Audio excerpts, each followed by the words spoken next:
Kozhikode Vadakara തിരുവള്ളൂരിൽ UDF പ്രവർത്തകന്റെ വീട്ടിൽ police അതിക്രമമെന്ന് പരാതി. UDF പ്രവർത്തകനായ സിദ്ദിഖിന്റെ വീട്ടിലാണ് പോലീസ് അതിക്രമം നടത്തിയെന്ന് പരാതിയുള്ളത്.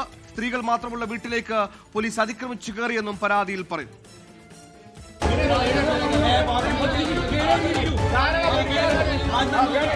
നിയമസഭാ തെരഞ്ഞെടുപ്പുമായി ബന്ധപ്പെട്ട് തിരുവള്ളൂർ ചാനിയം കടവിൽ കഴിഞ്ഞ ദിവസം LDF UDF സംഘർഷമുണ്ടായിരുന്നു. ഈ സംഘർഷത്തിൽ പ്രതി ചേർക്കപ്പെട്ട ആളാണ് യൂത്ത് ലീഗ് പ്രവർത്തകനായ സിദ്ദിഖ്. പ്രതിയെ കണ്ടെത്താനാണെന്ന് പറഞ്ഞാണ് പോലീസ് വീട്ടിലെത്തിയത്. സിദ്ദിഖിന്റെ ഭാര്യ പ്രസവം കഴിഞ്ഞ 20 ദിവസം മാത്രമേ ആയിട്ടുള്ളൂ. ഇതുപോലും കണക്കിലെടുക്കാതെയാണ് പോലീസ് അതിക്രമം നടത്തിയെന്നാണ് പരാതിയിലുള്ളത്.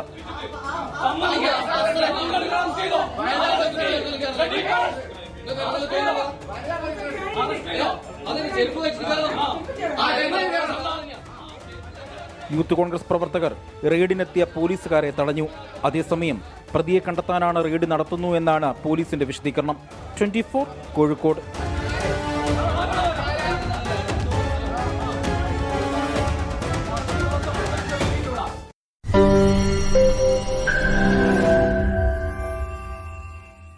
ലോകത്തെവിടെയായാലും ഏത് സമയത്തും 24 വാർത്തകളും ഓഗ്മെന്റഡ് റിയാലിറ്റി പാക്കേജുകളും എക്സ്പ്ലെയിനറുകളും വിശദമായി കാണാൻ ഞങ്ങളുടെ യൂട്യൂബ് ചാനൽ നിങ്ങൾക്ക് സബ്സ്ക്രൈബ് ചെയ്യാം.